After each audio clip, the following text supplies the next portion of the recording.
Newsline with Faraz Shaukat Ali on TV1. And a very good evening to you and a warm welcome to Newsline Live. My guest this evening is a member of the National Executive Committee of the NPP, of which, of course, the JVP is a component member. And he's none other than, actually, all the way from Trinco, I must add that too, Arun Hemachandra. Very good evening to you, Arun, and welcome to the program. Very good evening to you. Some months ago, in Sinhalese, they would say to me, JVP ekata rallak. What's happened to this ralla, to this wave? What's happened to it? Why has it gone down? It's kind of disappeared, has it? Well, first of all, thank you very much for inviting me to this beautiful show. So, straight away answering to your question, the ralla is still there and ralla is developing rapidly. We had a fabulous May Day parade and no other parties could match to that, and overall we had a very massive participation. And on the other hand, we are winning almost every cooperative society elections. Now, for example, today also I got a few results. Almost 100% of the seats have been captured. There are many places that we are winning very rapidly. And we are having very successful electoral conventions. And we are having very successful public rallies. So this is the only party that is having the green signal among the public. So we are free to go to the public, we are free to talk to the public, and we are free to contest elections, and people are accepting us rapidly. So, but do you feel that, like others as well, do you feel that you are being held back as a party? Yeah, definitely, because we were expecting for an election. We prepared our force to face an election because democratically this is the best way to capture the power. So we were preparing our force in order to face an election. But unfortunately, this president is not in favor of that. And definitely we were prepared to give that system change that the country was expecting, anticipating. And just because we are winning this election, he had done all his best to postpone the election in an unruly manner. What are you saying? Are you saying that this president is not in favor of democracy? Well, they may manipulate the terms whenever that is, favorable to them. But that's not in the beginning he said... That's majoritarian action. Yeah, exactly, because in the beginning he said he came to save the constitution. Yeah. Right, so that's why he had to take oaths as the president, and he was talking various things. But to see now, where is the democracy? They are doing all those expenditures, they are doing all, lavishly spending everything, they are having their foreign trips, everything, but the people's democratic rights have been deprived. So whenever it is favorable to them, they make use of that opportunity, and whenever it is not favorable to them, they deprive people's right. And their exclusive expectation is to stay on that seat. But Arun, isn't this true of every single government that we've had in Sri Lanka since democracy? They all come there and they appear to act per pro, for and on behalf of themselves and not of the people. Yeah, definitely, because especially after introduction of this executive presidency. Yeah. And even J.R. Jayawardena said that in the beginning itself. Yeah. Except making a female into a male or male into a female, he could do everything. Yeah. So it's basically a power greed position. Right. So all the presidents who sat on that executive president seat have misused that seat, and they have made people's fools continuously. So this executive presidency is also one of the main reasons for the devastating status of this country. So do you think that actually, my next question actually after this initial one was going to ask you, what happened to the waves of support that the NPP appeared to have, and you kind of answering this. But my second question was going to be, why do the people seem hardly concerned anymore? Are they fed up? They've been held back so much. The successive governments are not delivering on anything. They make empty promises, oh, we'll have this for you, this for that. It's almost like somebody saying, look, we'll have water on your table. And you get there and there is no water. And you've got a very hot curry to eat. And you know what's going to happen to you. You're going to be on fire. So do you think that these successive, repetitive actions by every government and the usually split opposition, the opposition also has a job. The opposition should be united in their opposition to the government, but they are not. Every now so and then you see various parties will support the government of the day. They are given little gifts, if you like, of deputy ministerships or chairmanships and so on and so forth. Most of those chairmans are there merely for the ride, evidenced by the state of our state-owned enterprises. Most of them are loss-making. If they were working for a commercial outfit, the board would have kicked them out long time ago. Definitely. So do you think that the people are disinterested now because of this continuous lying and damned lies, as they said some time ago? Well, we could put it in this way. People are looking forward to a better opportunity to show their anger. The government is anticipating the people to get onto the streets and take violence on their hands, and so the government also could play a different role in prohibiting protest, and they could implement emergency law and things like that. Yeah. But then again, it's our duty also to keep the people to keep the people informed, but also we should make the people prevent taking violence on their hands.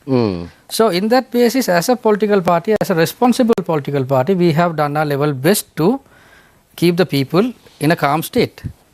But whenever there is an election, whenever that democratical rights will be given to the people, people will do whatever they are supposed to do. So there is no change on that, because the people have taken the decision long back.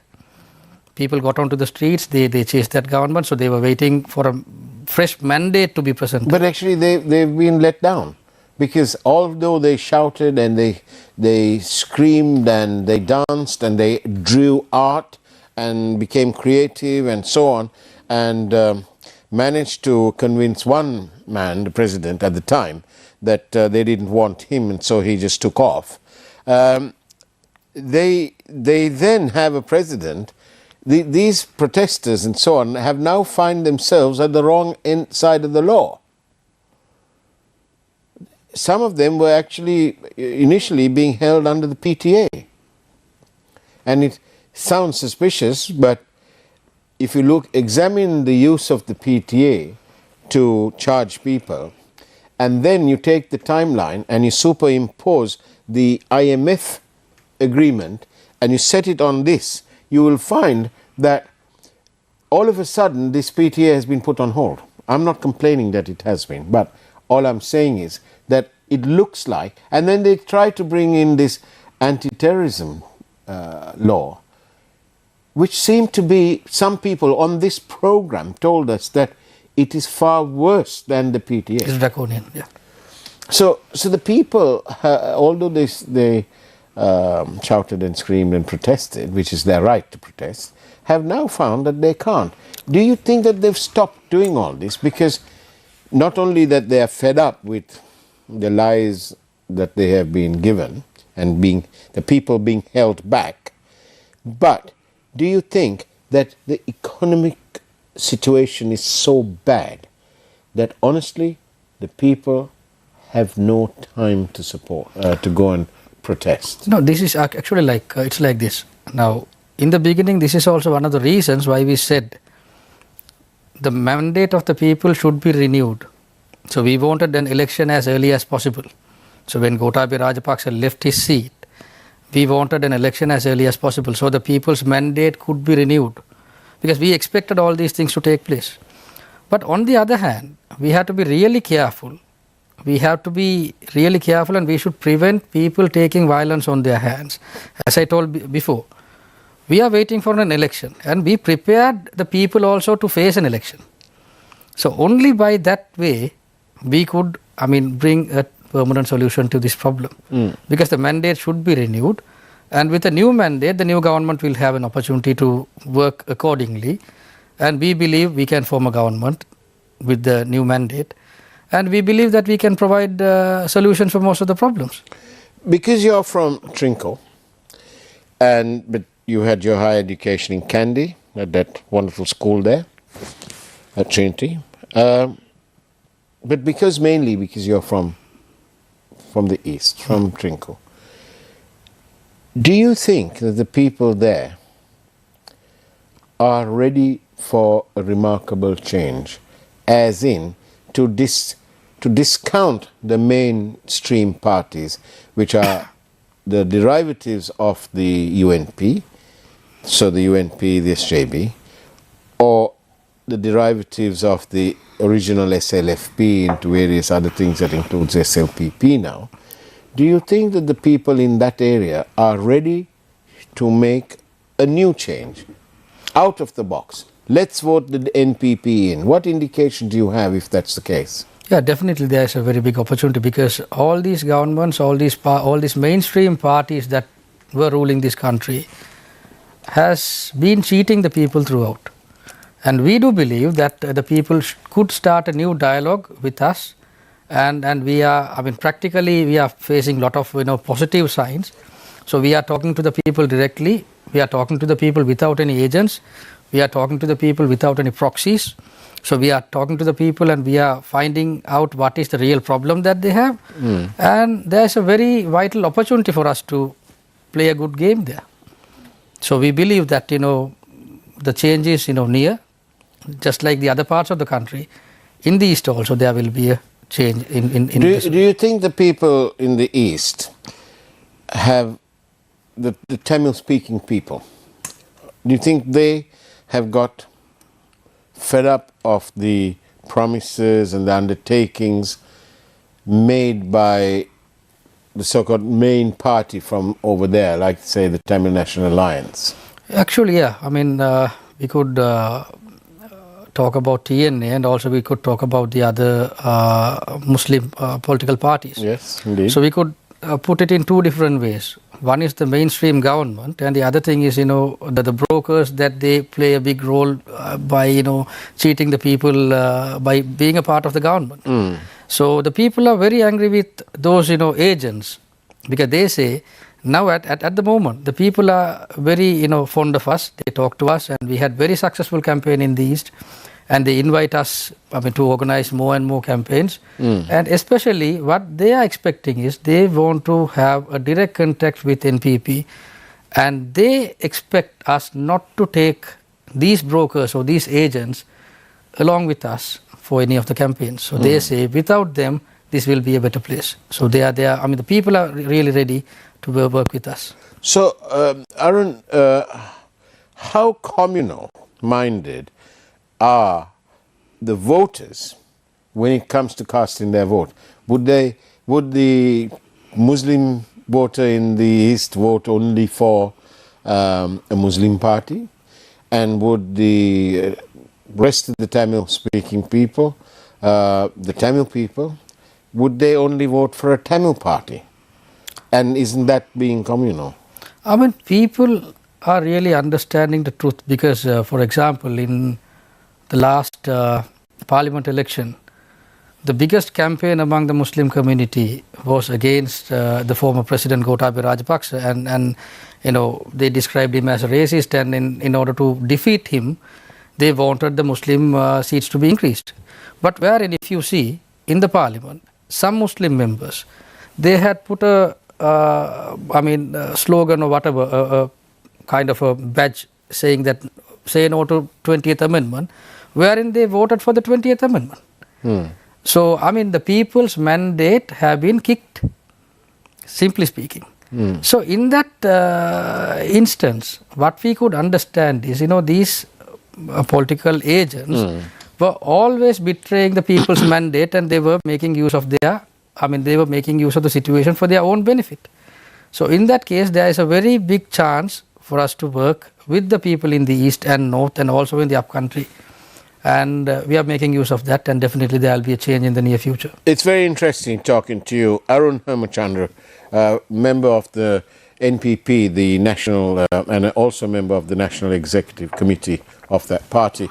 We'll take a peek at this evening's headlines and come back to you and discuss this further with Arun Hemachandra. See you on the other side of the break.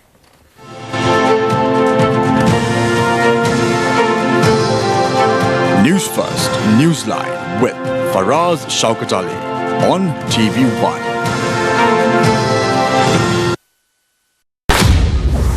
Chinese national who was released on the letter of State Minister Arundhika Fernando and later arrested is a wanted man in China. Immigration officials to deport him soon. Venerable Rajangane Saddha Ratanathera, who was arrested for disturbing religious coexistence, remanded. Lawyers go to bribery commission seeking inquiry into Ali Sabri Rahim's wealth. Rupee appreciates against the US dollar and ADB approves $350 million for Sri Lankan economic stabilization program. When a heart attack strikes, every minute makes the difference between life and death. With the right care and treatment at the hand of the most skilled surgeons and medical professionals.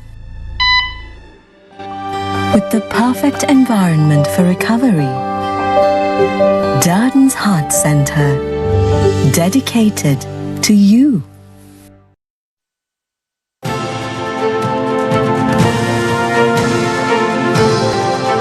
News First, Newsline with Faraz Shaukat Ali on TV1.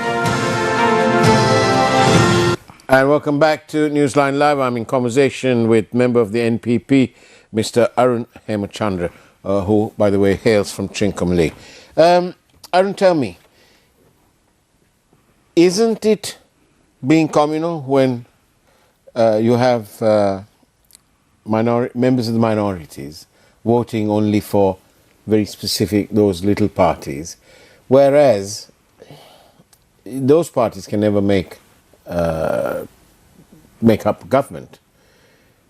And then so those little parties are forced to jump into bed with whoever wins the election. Isn't that being communal? When is this going to change? Do we need minority parties? Well, we should have a party that recognizes the rights of minorities, equal to the other people in the country. So what we feel is, rather than people negotiating with whoever the agents, it's better for the people to negotiate with us directly. So we have started that campaign. We are talking to the people directly. We are looking for their problems and we are addressing their problems. So in that basis, what we feel is throughout the history, these parties have been, betraying the people. So in that mean, what we expect from the people is to think out of the box. And there's a very big opportunity here, and we are focusing we are focusing in making a better country with equality and justice for everybody. And in that mean, we invite every citizens, especially from north, east, and the upcountry, to join hands. What are your grassroots comrades from the grassroots? What are they reporting back? What are the main issues they're talking to you back? Well, the economic crisis, it's devastating. Yeah. People are losing jobs. People, those who are living in the villages, are returning back. And the farmers are having a very hopeless future. The cost of production has gone up drastically. And especially if you take the fishermen, they also have the equivalent problems. Okay. Because there is a very big problem with the kerosene oil. The prices have gone up. Yeah. All their day-to-day, the fishing gear prices have gone up. And what about the tourism industry over there? Yeah, the tourism industry is not booming as expected because we lack a lot of skilled laborers, which the government is not interested on focusing. Is that because the trained people have all left? Yeah, all left because most of the industries are leaving the country. And then recently also I read an article saying that one of the top garment companies leaving because the skilled laborers are leaving the country and they have a very serious shortages of staff. So likewise, if we take the youth population in the country, they are living hopelessly. They are living hopelessly, and I think we should address this part more and more because a hopeful youth population only could bring some kind of a future to a nation. So in that context, if we see the youth population in the country is always thinking about leaving this country. So if we have that kind of a youth population, how can we go forward? And Mr. Faraz, like what kind of steps have the government taken to hold this population in the country? They have no future. They have no jobs. With the economy shrinking, so therefore we've got a little bit more petrol to play around with now. Yeah. But what's the point? People aren't earning enough money. My wage is down by 1/3. To tell that in Sinhala, they said, we will make a inna hitana ratak, a livable country. But now they are telling us to leave the country. The minister is, What kind of brain drain do you guys get out in the East? Well, many professionals are leaving. Now, there are 2-3 different categories that we could categorize. One is, the normal unskilled laborers. The other part is the skilled laborers. And the other part is the, intellectual part. Many doctors, lawyers, engineers, bankers are leaving the country. And I talked to a couple of doctors. And I asked them, what's the reason for you all to leave? And they said, we cannot live in this country because this country does not provide a vital future for our children. Everyday kidnappings are taking place. Drugs is everywhere. And Mr. Faraz, there's a link between, I read several journals, there's a link between poverty and drug use. There's a very close contact between drug abuse. How bad is the problem in the East? Yeah, it's dangerous. Many youths have been addicted to drugs. And so many professionals, many intellectuals, they are forced to leave this country in order to make a secure future for their children. What about I have many questions. Thank you very much, by the way. But one of the other questions is, what about women's representation at the NPP? Yeah, we have a fairly good women's representation, and that is one of the vital points that we have. There are many professionals working with us, and especially what we could assure is, there is a miscontext of women participation in politics in Sri Lanka. Because just because a person is a woman and just because a person is from a political background, that will not give a person eligibility to get into politics. But throughout the history, what we have seen is, if the husband was a parliamentarian, the wife is eligible to get into the parliament. If the father was a minister or something, then the daughter has the eligibility to get into the parliament. That is their right. That is different. In mainstream political parties, that may be normal. But we provide a very good women leadership to the country. We have women from the grassroots. We have intellectual women. And we have the women participation in the politics without any expectations to make money out of politics. Can I ask you, thank you for explaining that. At least the feminist brigade out there will be happy the question's been raised and that you've given an answer. But do you know this split, divided opposition? Isn't it going to be, won't it be the cause of a potential return to power of a Rajapaksa-centric government again? I don't, just like what happened at the during the Apalani government. I don't think so, because the people are fed up with the opposition also. Right. The people are fed up with the main opposition also, because the main opposition is, What do you think is their main failure? They have many reasons for their failure. They do not have a policy. Their main orientation is to protect their party and their colleagues. So in that basis, they don't have a plan, they don't have a policy, they just blabber everything, what they think about. But I mean, when the people are given with a better option now, and that is NPP, the people are ready to choose NPP. So we do not worry anything about the opposition, I mean the main opposition. They talk something else to the public. In the parliament, they do something else. You know, for example, when it comes to selling the oil tanks and everything, their unions were in favor of not selling the tanks. But when it comes to the parliament voting, they were voting in favor of selling the tanks. So they show some different face to their public. Thank you, but I need to interrupt you and ask you this. Because several people have asked this, and it's also one of the questions. Does the NPP believe in a cost recovery mechanism for all public sector utilities, including education, with a special obligation towards the vulnerable families? Why can't the government, and will the NPP, if in government, make utilities, including medical education, based on an ability to pay, rather than this one-size-fits-all free education for everybody? Why should it be like that? Well, it's a good question, and I believe that we should discuss about this matter in a deeper manner. But to put in a nutshell, the requirement of budget allocation for education in this country is 6% from the GDP. Yeah. But how many percentage are we allocating?